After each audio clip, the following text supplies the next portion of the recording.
Assalamualaikum warahmatullahi wabarakatuh. Anak-anak, sebelum pembelajaran dimulai, marilah kita berdoa terlebih dahulu. Doa sebelum belajar. Raditu billahi robba wa bil islami dina wa bi Muhammadin nabiyya wa rasulah. Rabbi zidni ilma warzuqni fahma. Amin. Anak-anak, silakan dibuka buku tema 8 halaman 122 ya. Udin menceritakan pengalaman naik sepeda. Ia juga menjelaskan aturan naik sepeda. Tahukah kamu aturan naik sepeda? Anak-anak, dalam naik sepeda juga ada aturannya ya. Ayo membaca. Bacalah teks berikut dengan lafal dan intonasi yang tepat. Aturan naik sepeda. Hari Senin sore, Udin diminta ibu membeli jagung bakar. Jagung bakar dijual di perempatan tidak jauh dari rumah. Ibu berpesan agar Udin membeli jagung bakar Pak M. Bayu. Pak M. Bayu merupakan tetangga Udin. Jagung bakar Pak M. Bayu lebih enak di antara jagung bakar yang lain.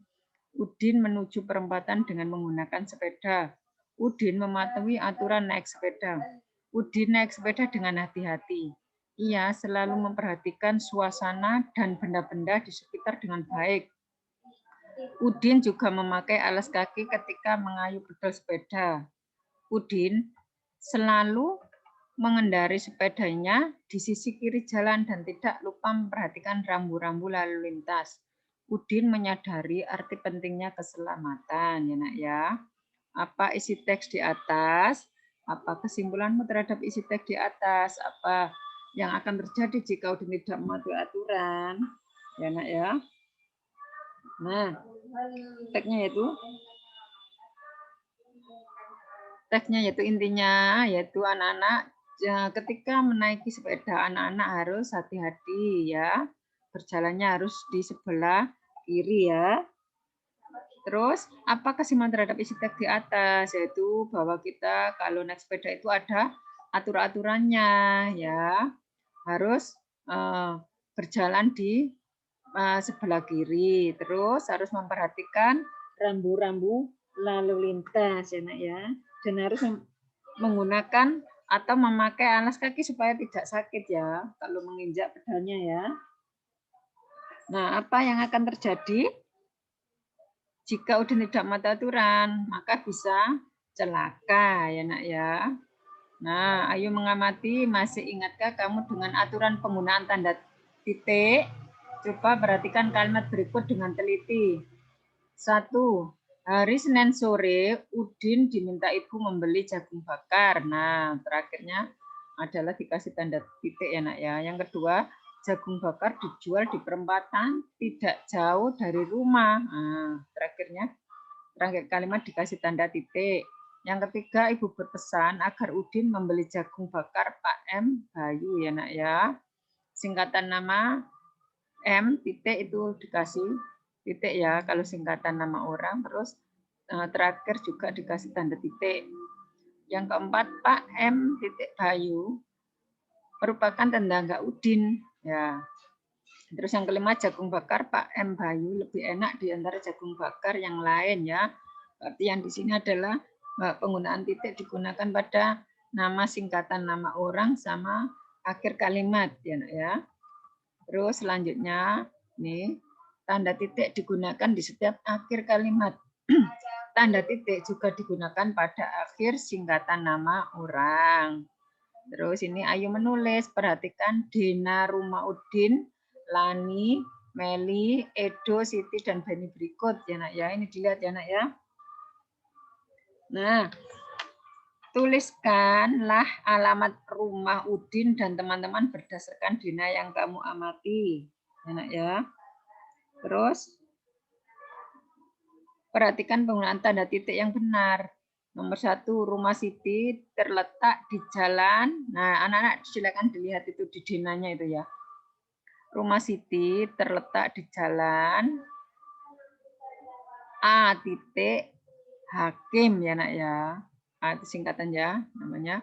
Yang kedua misalnya ya ini anak-anak disuruh ngisi. Yang kedua misalnya rumah Udin misalnya ini ya terletak di jalan W Wejon ya nak ya. Wejon. W titik Jon ya. Yang selanjutnya rumahnya Meli terletak di jalan JL-nya itu titik, M titik, dan Jalan Nasir ya, Jalan M Nasir. Nah, anak-anak silakan ditulis di ini ya. Nomor 2, 3, dan selanjutnya. Ayo mengamati, masih ingatkah kamu apa yang diminta ibu untuk dibeli Udin? Perhatikan gambar berikut dengan teliti. Udin berkata pada penjualnya, berapa harganya Pak? Penjualnya 5.000 nak. Nah, itu anak-anak. Kalau beli jagung harganya 5.000 ya. Nah, ini apa isi gambar yang kamu amati? Udin membeli jagung bakar bukan? Tahukah kamu dengan jagung? Tahu jugakah kamu apa saja kegunaan jagung? Perhatikan gambar berikut dengan teliti, anak-anak. Nah, kegunaan jagung itu apa saja ya? Bisa digunakan untuk makanan apa saja yang dapat dibuat dari jagung? Kira-kira apa ya nak ya?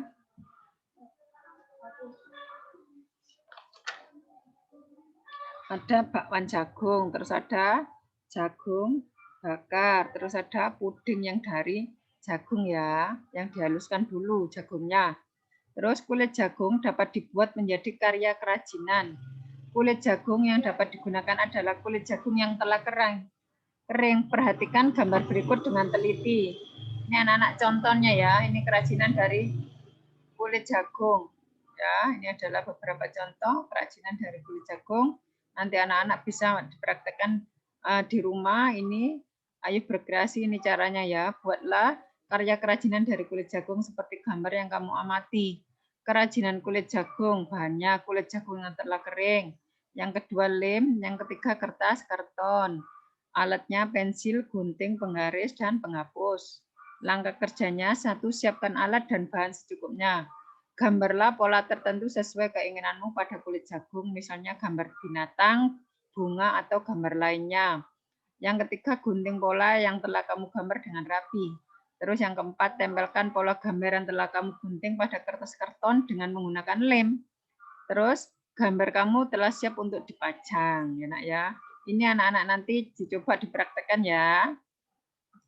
Terus ayo mengamati, masih ingatkah kamu hari apa Udin membeli jagung bakar?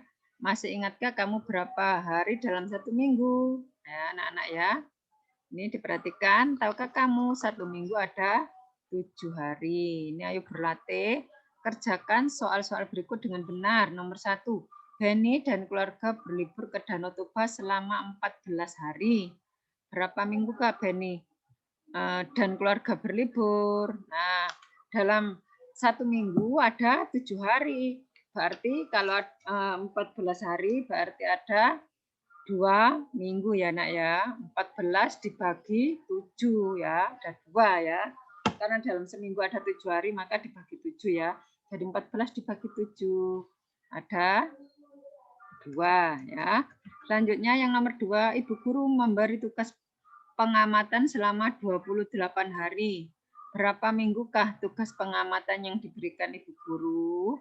Caranya yaitu 28 dibagi 7 sama dengan 4 ya nak ya. Selanjutnya anak-anak silakan dicoba ya. Lalu kita lanjutkan ke pembelajaran 4. 2 minggu yang lalu Udin dan Ayah menghadiri pesta. Udin dan Ayah mengendarai sepeda motor menuju lokasi pesta. Terus ayo amati jalan yang dilalui Udin dan Ayah menuju lokasi pesta pada denah berikut. Ya ini ya nak ya. Ini ada rumah Udin, Jalan Wejon ya. Nah ini anak-anak, jalan apa saja yang dilalui Udin dan Ayah menuju lokasi pesta ya. Berarti nanti ini ada lewat Udin lewat Jalan Wejon, terus Jalan A Hakim ya nak, baru lokasi pesta Jalan M Nasir ya. Nah selanjutnya ayo membaca. Udin dan Ayah berangkat ke lokasi pesta. Ayah menjelaskan aturan keselamatan ketika naik sepeda motor. Udin mendengarkan dengan baik. Bacalah teks berikut dengan lafal dan intonasi yang tepat ya nak ya. semuanya ada aturannya ya nak ya, baik naik sepeda biasa atau naik sepeda motor atau naik mobil semuanya ada aturannya ya. Jalan juga ada aturannya. Ini aturan mengendarai sepeda motor. Udin dan Ayah menghadiri pesta. Lokasi pesta berjauhan dengan rumah. Rumah Udin berada di Jalan W. John. Sedangkan lokasi pesta berada di Jalan M. Nasir. Oleh sebab itu, untuk menuju lokasi pesta harus menggunakan kendaraan. Udin dan Ayah mengendarai sepeda motor menuju lokasi pesta. Mengendarai sepeda motor ada aturannya. Beberapa aturan ketika mengendarai sepeda motor sebagai berikut. 1. Mematuhi segala peraturan lalu lintas. Yang kedua, selalu tertib di jalan. Yang ketiga, menjaga kendaraan dalam kondisi baik. Ya. Yang keempat, menggunakan pakaian yang pas dan baik serta menggunakan sepatu dan helm ya. Syaratnya memakai helm ya nak ya kalau naik sepeda ya. Yang kelima, memastikan bahwa pengait helm terpasang dengan baik ya nak ya. Kenapa harus dikaitkan? Misalnya kita ada batu ya. Lalu helmnya itu tidak terbang kalau dikaitkan ya. Yang keenam, menyalakan lampu utama sepeda motor. Yang tujuh, memastikan lampu penunjuk arah berfungsi dengan baik. Yang kedelapan, mengecek kaca spion apakah terpasang dengan benar. Udin dan Ayah telah memahami aturan ketika mengendarai sepeda motor. Mereka mengendarai sepeda motor sesuai dengan aturan. Dengan demikian, Udin dan Ayah selamat dalam perjalanan. Ya, nak ya. Apa isi teks di atas? Apa kesimpulannya terhadap isi teks? Apa yang akan terjadi jika kita tidak mematuhi lalu lintas? Ya. Silakan anak-anak dibaca. Kalau tidak mematuhi aturan, maka kita akan bisa berbahaya ya nak ya, bisa berbahaya. Ayo mengamati, masih ingatkah kamu aturan penggunaan tanda titik? Teks bacaan aturan mengendarai sepeda motor memuat aturan penggunaan tanda titik. Ya, ini perhatikan kalimat berikut dengan teliti. Yang ke-1, Udin dan Ayah menghadiri pesta. Terakhir kasih tanda titik ya. Yang kedua, rumah Udin berada di jalan W. John ya. Titik ya nak. Akhir kalimat dikasih tanda titik, nama singkatan orang dikasih tanda titik ya. 3, sedangkan nama singkatan ya nak ya. Yang ketiga, sedangkan lokasi pesta berada di Jalan M. Nasir ya. Tanda titik digunakan pada setiap akhir kalimat. Tanda titik juga digunakan pada setiap akhir singkatan nama orang ya. Terus ayo menulis, temukanlah kesalahan penggunaan tanda titik pada kalimat berikut. Yang 1, Udin dan Ayah melewati jalan A Hakim menuju lokasi pesta ya. Mana yang perlu dikasih tanda titik? Anak-anak silakan diperhatikan. Yang kedua, lokasi pesta tepat berada di sebelah barat Jalan M. Nasir ya. Anak-anak silakan dikasih tanda titik. Yang ketiga, jarak antara Jalan W. John dan Jalan M. Nasir cukup jauh. Yang keempat, rumah Udin tepat berada di sebelah timur Jalan W. John. Yang kelima, Ayah dan Udin melintas di sebelah kiri Jalan A Hakim. Anak-anak silakan dikasih tanda titik yang sesuai dengan ejaannya ya. Sekarang coba kamu perbaiki. Nah, anak-anak silakan ditulis di sini ya, perbaikannya ya, yang benar ya. Ayo mengamati. Udin dan Ayah menikmati hidangan di lokasi pesta. Perhatikan gambar di bawah ini dengan teliti apa yang dimakan Udin dan Ayah. Perhatikan gambar berikut dengan teliti. Buah salak bisa dimakan setelah dikupas kulitnya. Selain itu, buah salak juga bisa diolah menjadi kerupuk dan manisan. Kulit salak bisa dijadikan sebagai bahan kerajinan. Nah, ini kita loncati saja. Langsung. Ayo mengamati. Masih ingatkah kamu kapan Udin dan Ayah pergi ke pesta?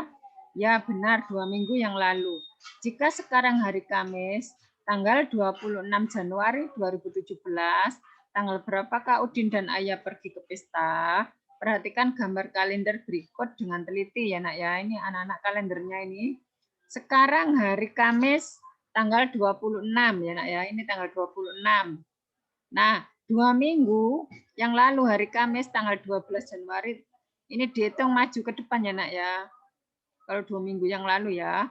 Berarti 1 minggunya 7 hari, berarti ada 14-nya, ada 14 hari ya. 1, 2, 3, 4, 5, 6, 7. 1, 2, 3, 4, 5, 6, 7. Tanggal 12 ya, Nak ya. Jadi Udin dan Ayah pergi ke pesta hari Kamis tanggal 12 Januari ya, Nak ya. Nah, ayo berarti kerjakan latihan berikut dengan teliti. Perhatikan gambar kalender di atas ketika mengerjakan latihan ya, Nak ya. Nomor 1, Beni berkunjung ke rumah paman 2 minggu yang lalu. Sekarang hari Minggu, tanggal 29 Januari tahun 2017. Hari dan tanggal berapakah Beni berkunjung ke rumah paman? Dihitung mulai tanggal 29, maju 14 hari ya, Nak ya. Silakan dihitung seterusnya kayak gitu. Nah, nomor 1 sampai nomor 5 anak-anak silakan dicoba dijawab ya dengan memperhatikan kalender. Jadi dihitung maju maju kalau 2 minggu berarti 14 hari ya, Nak. Kalau 3 minggu berarti 21 hari ya. Kalau 1 minggu berarti majunya 7 hari. Kalau 4 minggu berarti majunya 28 hari ya, anak-anak. Silakan dicoba dihitung, dikerjakan di rumah ya, Nak ya. Kalendernya dipajang di depannya biar mudah menghitungnya ya. Demikian yang bisa Ustazah sampaikan. Apabila ada kata-kata yang kurang berkenan, Ustazah mohon maaf. Jangan lupa selalu menjaga kesehatan ya. Akhirul kalam, wassalamualaikum warahmatullahi wabarakatuh.